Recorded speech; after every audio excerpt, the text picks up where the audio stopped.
പ്രിയ പ്രേക്ഷകർക്ക് നേഷൻ ന്യൂസിലേക്ക് സ്വാഗതം. ഞാൻ മിഥുൻ ദാമോദരൻ. ഇന്ന് സ്പോർട്സ് ന്യൂസ് ചർച്ച ചെയ്യുന്നു മൈക്കൽ ജെറാഡ് ടൈസനെ കുറിച്ച്.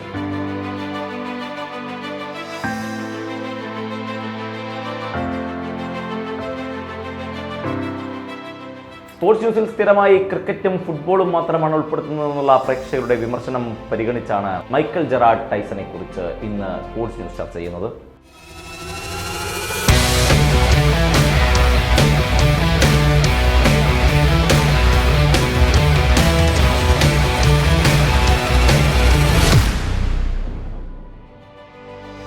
Michael Gerard Tyson.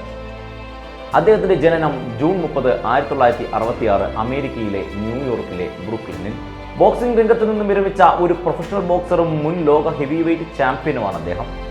ലോക ഹെവി വെയ്റ്റ് പട്ടബെൽറ്റ് ലഭിക്കുന്ന ഏറ്റവും പ്രായം കുറഞ്ഞ മനുഷ്യനായ മൈക്ക് ടൈസൺ 1999 റിംഗ് മാഗസിൻ നടത്തിയ വോട്ടെടുപ്പിൽ എക്കാലത്തെയും മികച്ച ഹെവി വെയ്റ്റ് ബോക്സർമാരുടെ പട്ടികയിൽ 14ാമനായി സ്ഥാനം പിടിച്ചു. അദ്ദേഹം ഇരുമ്പ് മൈക്ക് ടൈസൺ, കുട്ടി ഡൈനാമൈറ്റ്, ലോകത്തിലെ ഏറ്റവും മോശപ്പെട്ട മനുഷ്യൻ എന്നിങ്ങനെയുള്ള അപരനാമങ്ങളിൽ അറിയപ്പെട്ടു. വിഭജിച്ചു കിടന്ന ലോക ഹെവി വെയ്റ്റ് മത്സരങ്ങളെ ഒരുമിപ്പിച്ചത് 80കളുടെ മധ്യത്തിൽ മൈക്ക് ടൈസൺ ആണെന്ന് പറയാം. തൻ്റെ എല്ലാ എതിരാളികളെയും ആ കാലഘട്ടത്തിൽ അദ്ദേഹം നിലംപരിശാക്കി. തൻ്റെ ഏറ്റവും നല്ല കാലത്ത് ടൈസൺ അജയനായി വിശ്വസിക്കപ്പെട്ടിരുന്നു. പക്ഷേ ഒരു കാലത്ത് പുകൾപെറ്റ അദ്ദേഹത്തിന്റെ കായിക ജീവിതം വ്യക്തിപരമായ പ്രശ്നങ്ങൾ, പരിശീലനക്കുറവ്, ജയിൽ ശിക്ഷകൾ എന്നിവ കൊണ്ട് നിറഞ്ഞതായിരുന്നു. തന്റെ ആദ്യ ജയിൽ ശിക്ഷ കഴിഞ്ഞിറങ്ങിയ മൈക്ക് ടൈസൺ ഒരുപാട് പ്രതീക്ഷിക്കപ്പെട്ട തന്റെ തിരിച്ചുവരവ് നടത്തിയെങ്കിലും ശതകാല പ്രൗഢി വീണ്ടെടുക്കാൻ അദ്ദേഹത്തിന് കഴിഞ്ഞില്ല. വീണ്ടും ഹെവി വെയ്റ്റ് പട്ടം നേടുവാൻ കഴിഞ്ഞെങ്കിലും ഒരു ബോക്സിംഗ് പോരാളി എന്ന നിലയിൽ അദ്ദേഹത്തിന്റെ സുവർണകാലമായി കണക്കാക്കപ്പെടുന്നത് 1990 മുമ്പുള്ള കാലഘട്ടം തന്നെയാണ്. അതിനുശേഷമുള്ള കാലം കൂടുതലും വിവാദങ്ങൾ നിറഞ്ഞത് തന്നെയായിരുന്നു. ആദ്യകാലം ബ്രൂക്ലിനിലെ കുപ്രസിദ്ധമായ ബ്രൗൺസ്വിൽ ഭാഗത്ത് ലോർണ സ്മിത്ത് ടൈസന്റെയും ജിമ്മി കിർക്പാട്രിക്കിന്റെയും മകനായി ടൈസൺ ജനിച്ചു. അദ്ദേഹത്തിന്റെ ബാല്യം ദാരിദ്ര്യം നിറഞ്ഞതും അസന്തുഷ്ടവുമായിരുന്നു. മൈക്കിന് 2 വയസ്സായിരുന്നപ്പോൾ അച്ഛൻ കുടുംബത്തെ ഉപേക്ഷിച്ചു പോയി. അമ്മ ജോലി ചെയ്ത് കുടുംബത്തെ മുഴുവൻ പുലർത്തേണ്ടി വന്നു. ബ്രൗൺസ്വില്ലിലെ തെരുവുകളിൽ മുതിർന്ന കുട്ടികൾ മൈക്കിനെ തിരഞ്ഞുപിടിച്ച് ഉപദ്രവിക്കുമായിരുന്നത്രേ. പിന്നീട് തൻ്റെ ഉച്ചസ്ഥായിയിലുള്ള ശബ്ദത്തെ കളിയാക്കുന്നവരെ മൃഗീയമായി മർദ്ദിക്കുന്ന ഒരു ചെറുപ്പക്കാരനായി മൈക്ക് കുപ്രസിദ്ധനായി. ചെറിയ കുറ്റങ്ങൾക്ക് മോഷണം, പിടിച്ചുപറി എന്നിവയ്ക്കും മൈക്ക് എപ്പോഴും പോലീസിന്റെ പിടിയിൽ ആവാറുണ്ടായിരുന്നു. ദുർഗുണ പരിഹാര പാഠശാലയുടെ അകത്തും പുറത്തുമായി മൈക്ക് ജീവിതം തുടങ്ങി. ഇടികൂടുന്നതിന് ജൂനിയർ ഹൈസ്കൂളിൽ നിന്ന് മൈക്കിനെ പുറത്താക്കി. ന്യൂയോർക്കിലെ ഒരു ദുർഗുണ പരിഹാര പാഠശാലയിൽ വെച്ച് ടൈസന്റെ അസംസ്കൃതമായ ബോക്സിംഗ് പാഠകവും ബോക്സിംഗ് റിംഗിലേക്കുള്ള അനന്തമായ സാധ്യതകളും കണ്ടെത്തിയത് അവിടുത്തെ കാവൽക്കാരനായ ബോബി സ്റ്റുവാർട്ട് എന്ന മനുഷ്യനായിരുന്നു. അദ്ദേഹം തന്നെ ടൈസനെ ഏതാനും മാസങ്ങൾ പരിശീലിപ്പിച്ചു. പിന്നീട് പ്രശസ്തനായ ബോക്സിംഗ് പരിശീലകനായ കസ് ദ അമാറ്റോയ്ക്ക് ബോബി മൈക്ക് ടൈസനെ പരിചയപ്പെടുത്തി. ഇവിടെയാണ് ജീവിതത്തിലെ വഴിത്തിരിവ്.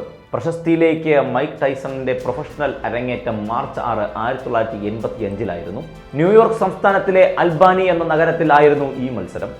ആദ്യ റൗണ്ടിലെ ഒരു നോക്കൌട്ടിലൂടെ മൈക്ക് ടൈസൺ ഹെക്ടർ മെർസിഡസിനെ പരാജയപ്പെടുത്തി. തൻ്റെ ആദ്യ 2 പ്രൊഫഷണൽ മത്സരങ്ങളിൽ മൈക്ക് ധാരാളം തവണ മത്സരിച്ചു. അജയനായി നിലകൊണ്ട മൈക്ക് തൻ്റെ ആദ്യത്തെ 19 മത്സരങ്ങൾ നോക്കൌട്ടിലൂടെ വിജയിച്ചു. ഇതിൽ 14 ആദ്യ റൗണ്ടിൽ തന്നെയായിരുന്നു എതിരാളിയെ നോക്കൌട്ടാക്കിയത്. അദ്ദേഹത്തിൻ്റെ എതിരാളികളുടെ നിലവാരം പതിയെ ഉയർന്നു വന്നു. അദ്ദേഹത്തിന്റെ തുടർച്ചയായുള്ള വിജയങ്ങൾ ഒരുപാട് മാധ്യമ ശ്രദ്ധയും പിടിച്ചുപറ്റി. അടുത്ത ഹെവി വെയ്റ്റ് ചാമ്പ്യൻ എന്ന മാധ്യമങ്ങൾ അദ്ദേഹത്തെ വിശേഷിപ്പിച്ചു.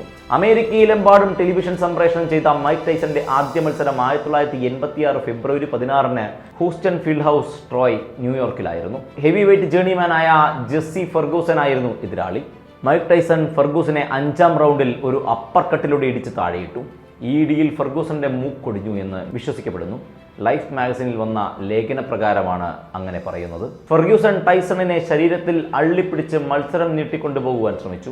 പലതവണ ഇതിന് ഫെർഗ്യൂസനെ വഴക്കു പറഞ്ഞ റഫറി ഒടുവിൽ 6ാം റൗണ്ടിന്റെ മധ്യത്തിൽ മത്സരം നിർത്തുകയും മൈക്ക് ടൈസണിനെ ടെക്നിക്കൽ നോക്കൌട്ടിലൂടെ വിജയിയായി പ്രഖ്യാപിക്കുകയും ചെയ്തു. 1986 നവംബർ 22 മൈക്ക് ടൈസന്റെ ആദ്യത്തെ ടൈറ്റിൽ മത്സരം നടക്കുന്നു. ട്രെവോർ ബർബിക്കിനെതിരായി WBC ഹെവി വെയ്റ്റ് പട്ടത്തിനായിരുന്നു ഈ മത്സരം. ടൈസൺ ഈ മത്സരം 2ാം റൗണ്ടിൽ ടെക്നിക്കൽ നോക്കൌട്ടിലൂടെ വിജയിച്ചു.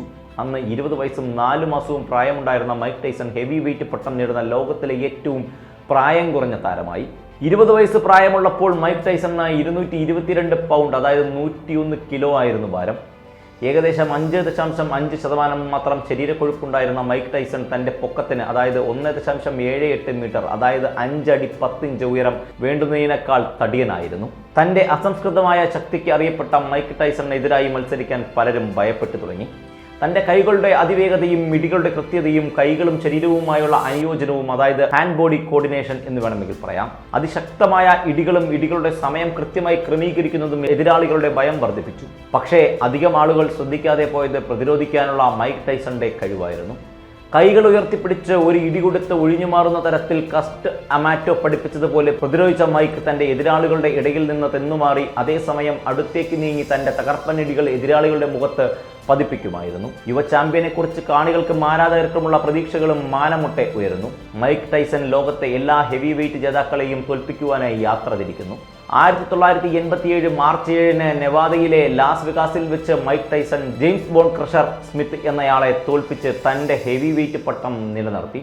റഫറിമാരുടെ ഒരുമിച്ചുള്ള തീരുമാനത്തിൽ വിജയിച്ച മൈക്ക് ടൈസൺ സ്മിത്തിന്റെ WBA പട്ടവും തന്റെ പട്ടത്തോട് കൂട്ടിച്ചേർത്തു. മാധ്യമങ്ങളിൽ ടൈസ് മാനിയ കലശലായി. പിങ്ക്ലൻ തോമസ് എന്നയാളെ മെയ് മാസത്തിൽ 6ാം റൗണ്ടിൽ ഒരു നോക്കൌട്ടിലൂടെ മൈക്ക് ടൈസൺ പരാജയപ്പെടുത്തി. ഓഗസ്റ്റ് 1 അദ്ദേഹം ടോണി ടക്കറെ തോൽപ്പിച്ച് IBF പട്ടം കരസ്ഥമാക്കുന്നു. 3 പ്രധാന ഹെവി വെയിറ്റ് പട്ടങ്ങളും ഒരേ സമയം നേടുന്ന ആദ്യ ബോക്സറായി മൈക്ക് ടൈസൺ മാറി.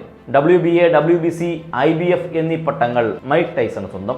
1987 മൈക്ക് ടൈസന്റെ മറ്റൊരു മത്സരം 1984 ഒളിമ്പിക്സ് ചാമ്പ്യൻ ആയ ടൈറൽ ബിഗ്സ് എന്ന ബോക്സറുമായിരുന്നു. ഈ പ്രശസ്തമായ പ്രകടനത്തിൽ ടൈസൺ 7ാം റൗണ്ടിൽ ഒരു നോക്കൌട്ടിലൂടെ മത്സരം വിജയിച്ചു. ടൈസൺ 1988 3 തവണ മത്സരിച്ചു. പ്രായമായെങ്കിലും അംഗത്തിന് തയ്യാറായ ലാറി ഹോംസിനെ ജനുവരി 22 മൈക്ക് ടൈസൺ തോൽപ്പിച്ചു. പ്രശസ്തനായ ഈ മുൻ ചാമ്പ്യനെ 4ാം റൗണ്ട് നോക്കൌട്ടിലൂടെയാണ് മൈക്ക് ടൈസൺ തോൽപ്പിച്ചത്. 75 പ്രൊഫഷണൽ മത്സരങ്ങളിൽ ഹോംസ് ഏറ്റുവാങ്ങിയ ഏക നോക്കൌട്ടായിരുന്നു ഇത്. ടൈസൺ പിന്നീട് ടോണി ടെബറ്റ്സ് എന്നയാളെ മാർച്ചിൽ ടോക്കിയോയിൽ വെച്ച് തന്റെ പട്ടം നിലനിർത്തുന്നതിനായി നേരിട്ടു. എളുപ്പത്തിലൊരു 2ാം റൗണ്ട് വിജയത്തിലൂടെ ടൈസൺ തന്റെ പട്ടം നിലനിർത്തുകയും ചെയ്തു. 1988 ജൂൺ 27 ടൈസൺ മൈക്കൽ സ്പിങ്കസ് എന്ന ബോക്സറെ നേരിട്ടു. ഒരു 15 റൗണ്ട് മത്സരത്തിലൂടെ ലാറി ഹോംസിനെ തോൽപ്പിച്ച് പട്ടം കരസ്ഥമാക്കിയ സ്പിങ്സിന് ഗോദയിൽ വെച്ച് ഒരിക്കലും തന്റെ പട്ടം നഷ്ടമായിരുന്നില്ല. ഹോംസിനെ തോൽപ്പിച്ച് ആദ്യം നേടിയ IBF പട്ടം സ്പിങ്സിൽ നിന്ന് പിൽക്കാലത്ത് തിരിച്ചു വാങ്ങിയെങ്കിലും പലരും അദ്ദേഹത്തെ ഒരു യഥാർത്ഥ ഹെവി വെയിറ്റ് ചാമ്പ്യനായി കരുതുന്നു. ഈ ഒരു ആശയക്കുഴപ്പം 1ാം റൗണ്ടിലെ, അതായത് 1 മിനിറ്റ് 31 സെക്കൻഡ് സമയം മാത്രം മത്സരം നീണ്ടപ്പോൾ ഒരു മാരകമായ നോക്കൌട്ടിലൂടെ സ്പിങ്സിനെ പരാജയപ്പെടുത്തി ടൈസൺ തീർത്തു കളഞ്ഞു. ടൈസന്റെ മത്സര ജീവിതത്തിലെ ഏറ്റവും ഉയർന്ന കൊടുമുടിയായി ഈ മത്സരം കരുതപ്പെടുന്നു. ഇതാണ് മൈക്ക് ടൈസൺ. മൈക്ക് ടൈസനെ കുറിച്ചുള്ള ഈ സ്പോർട്സ് വീഡിയോ പ്രിയപ്പെട്ട പ്രേക്ഷകർക്ക് ഇഷ്ടമാകുമെന്ന് കരുതുന്നു. വീഡിയോ പൂർണ്ണമായും കാണുക. വീഡിയോ ഇഷ്ടമായാൽ ലൈക്ക് ചെയ്യാനും ഷെയർ ചെയ്യാനും സബ്സ്ക്രൈബ് ചെയ്യാനും മറക്കരുത്. നിങ്ങളുടെ വിലയേറിയ അഭിപ്രായങ്ങൾ കമൻറ്റ് ബോക്സിൽ കമൻറ്റുകളായി രേഖപ്പെടുത്തുമെന്ന് വിശ്വസിച്ചുകൊണ്ട് നിർത്തുന്നു. Good bye, signing off.